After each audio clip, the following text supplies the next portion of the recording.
ఓం శ్రీ గురుభ్యో నమ. ఓం శ్రీ మాత్రే నమ. ఈరోజు మనం శ్రీ లలిత సహస్రనామ స్తోత్రంలోని 861వ నామం గురించి తెలుసుకోబోతున్నాం. ఈ నామం అమ్మవారిని కాంతార్థ విగ్రహ అని కీర్తిస్తుంది. ఈ నామానికి మంత్రస్వరూపం శ్రీ కాంతార్థ విగ్రహాయై నమః.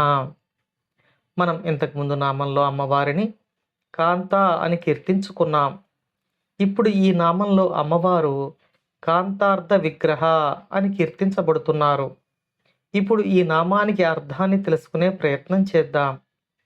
ఈ లోకములకు ఆది దంపతులు అయిన తల్లిదండ్రులు అయిన మహాకామేశ్వరుడు మహాకామేశ్వరి యొక్క అర్ధనారీశ్వర తత్వాన్ని ఈ నామంలో మనకు తెలియచేస్తున్నారు. ఈ నామం యొక్క అర్థాన్ని మనం తెలుసుకుంటే అమ్మవారు కాంత అయితే అయ్యవారు కాంతుడు. కాంతుని యొక్క అర్ధ విగ్రహమును అంటే సగం శరీరాన్ని ధరించి ఉన్న అమ్మవారు అని అర్థం వస్తుంది. ఈ నామం పార్వతీ పరమేశ్వరుల యొక్క ఏకత్వాన్ని పరబ్రహ్మతత్వాన్ని మనకు తెలియచేస్తుంది. అర్ధనారీశ్వరులు అంటే ఒక శరీరానికి కుడివైపు ఒకరు ఎడమవైపు ఒకరు ఉంటారని కాదు. వారు ప్రతి అణువులోనూ కలిసే ఉంటారు. శివశక్తులుగా అంతర్లీనంగా ఉండి విడదీయడానికి వీలు లేకుండా ఉంటారు.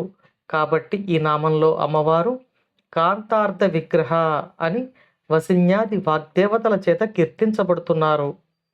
ఇక మరో అర్థంలో మనం తెలుసుకుంటే పార్వతీ పరమేశ్వరులు ఒకే నాణానికి గల బొమ్మ బొరుసు వంటివారు.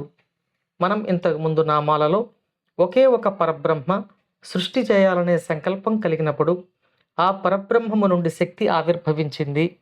పరబ్రహ్మమునకు ఆయన శక్తికి భేదం లేదు అని తెలుసుకున్నాం కదా.